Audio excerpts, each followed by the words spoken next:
By now you should be familiar with the most common parts of speech in English: nouns, adjectives, and verbs. But let's review these quickly before we spend more time on the other parts of speech.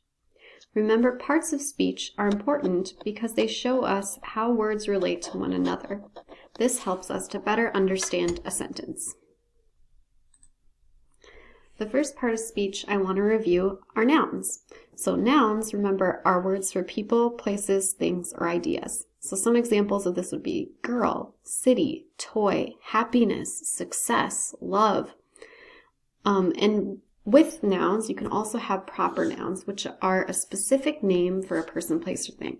So an example of this would be like Summit Academy OIC. That is the name of our school. Minneapolis is the name of our city, and English is the name of the language. All proper nouns are always going to have, the first letter will always be capitalized. And you can see this in my example down below. Adjectives are words that describe nouns. So, for example, shiny, fast, sad, soft, incredible. And adjectives go before the noun in English. So in some languages, the adjective goes after the noun, but it's important to remember that adjectives go before the noun in English. So an example of this would be, my annoying sister always follows me. Annoying is the adjective, and sister is the noun. Annoying is describing. Verbs are action words, and they are things that you do. Verbs can change depending on who is doing the action and when that action is done. So examples of this would be sleep, eat, find, improve, gain. And when I talk about the verbs changing, sleep, if it is in the past tense, is going to be changed to slept, or eat changes to ate. If it's he eats, we would add an S to it. So again, verbs can change. They're going to change depending on when the action's done and who is doing that action. Adverbs are maybe a little bit newer to you, or maybe you don't review them as often or know them as well as you do the nouns, verbs, and adjectives. But adverbs, just like it says add and then verbs, describe a verb, and they usually end in ly, but not always. So some examples of this is slowly, loudly, accidentally, cautiously, fast, and far. In my example, he coughed loudly. Here, loudly is describing this verb of coughed, right? He coughed. How did he cough? He coughed loudly. You can kind of see my picture here. He coughed loudly. And another important thing to remember in English is that English uses a subject, verb, object order when we're writing sentences. And this is going to help you kind of keep everything in your sentence kind of organized. So a subject, when we talk about a subject, that's going to be the thing that's doing the action. It's usually a noun, but it doesn't always have to be. And then the object is going to be the thing that the action is being done to. So my example of this is Tia ate cake on her birthday. So the subject is Tia. Tia is the one doing the action, right? Tia is eating, or Tia ate the cake. So what is being eaten? The cake is. So our subject is Tia, verb is ate, and our object is cake. So knowing this again will help you to put the parts of speech in order. It'll help you create sentences, grammatically correct sentences in English. So I have two different little paragraphs here, and I want you to think about which one sounds better and why. So the first sentence, or first paragraph, Ahmed forgot Ahmed's umbrella in the classroom yesterday. The teacher found the umbrella when the teacher was leaving the classroom. The teacher called Ahmed to tell Ahmed that Ahmed forgot Ahmed's umbrella. Or, Ahmed forgot his umbrella in the classroom yesterday. The teacher found it when she was leaving the classroom. She called Ahmed to tell him that he forgot his umbrella. Which sounds better and why?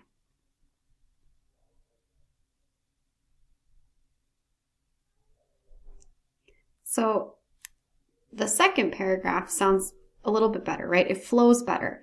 Our first paragraph, we tend to see the same words over and over again, right? Ahmed forgot Ahmed's umbrella in the classroom yesterday. The teacher found the umbrella when the teacher was leaving the classroom. So we're repeating a lot of those same words that we've already said earlier in the sentence. So it tends to be have a lot of words. It doesn't flow as nicely as the second paragraph does, where we are using more of these smaller words, right? Ahmed forgot his umbrella in the classroom. The teacher found it when she was leaving the classroom. She called Ahmed to tell him that he forgot his umbrella. So we're going to look a little bit more closely at these smaller words, which are called pronouns, and how we can use them and how they change depending on where they are in the sentence. So again, these little words are pronouns. There are a lot of them, and they're good to know. They're good to have memorized.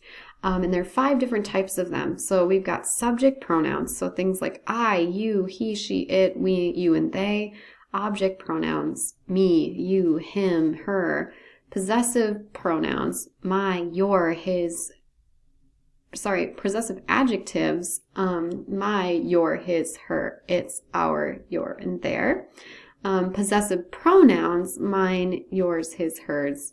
Or reflexive pronouns, myself, yourself, himself. And we will look at these different ones more in depth in just a couple of seconds. But again, the when you use these is going to depend on the situation and the place in the sentence. So this is important to remember. So the first one, the subject pronouns, also sometimes called personal pronouns, are probably ones you've heard a lot and you've used a lot in English. These are the ones that take place of the subject. Again, the noun that is doing this, the action, is the subject. And those subject pronouns are I, you, he, she, it, we, and they. So again, they study English at Summit. Where object pronouns are what's going to take place of the object. So again, the thing that the action is being done to. And these object pronouns are me, you, him, her, it, us, them.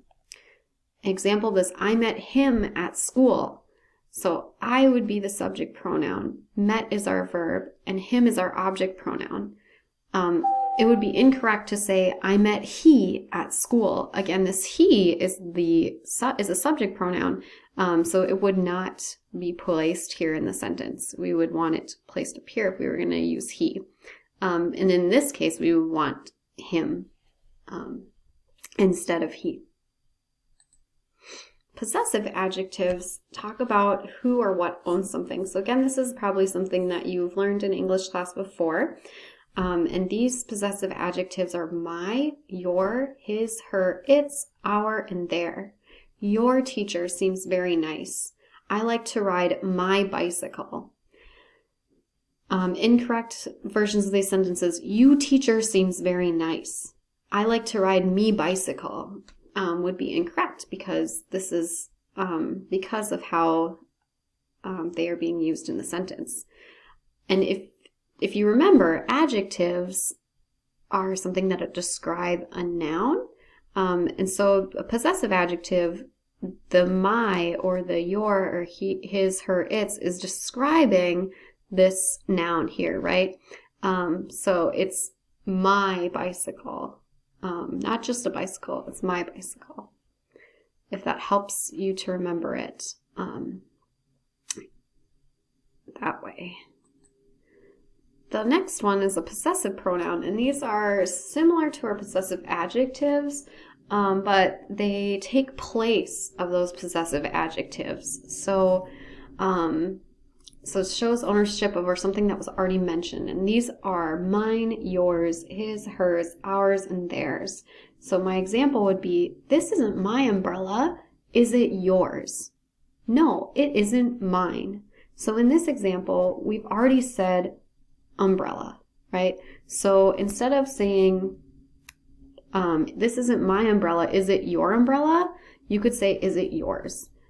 And no, it is not my umbrella. No, it isn't mine, would replace the my umbrella. It's not incorrect to say, no, it isn't my umbrella, but it is shorter and a little bit, again, it just gives a little bit more fluency to say, to replace my umbrella with mine, especially if we've already established what the thing is that we're talking about. The last one is a reflexive pronoun, and reflexive pronouns are when the subject and the object are the same. And those are myself, yourself, himself, herself, itself, ourselves, themselves. So an example of this, I stopped myself from eating another cookie. So again, I'm doing something to myself, right? To me. So I stopped myself from eating another cookie. And if you look at this picture, maybe this next sentence will help with this picture. She looked at herself in the mirror. So she's doing something to herself. She looked at herself in the mirror.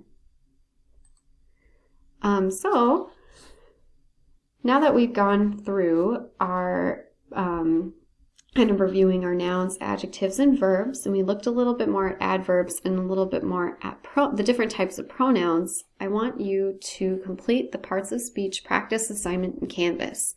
To do the assignment, you'll need to read the paragraph that is down here, and this is also in Canvas, and then write your answers to A through H in the text box. Push submit when you are finished. You can, of course, review this video again, and I've also given you a link to this PowerPoint for you to review while you do your assignment as well.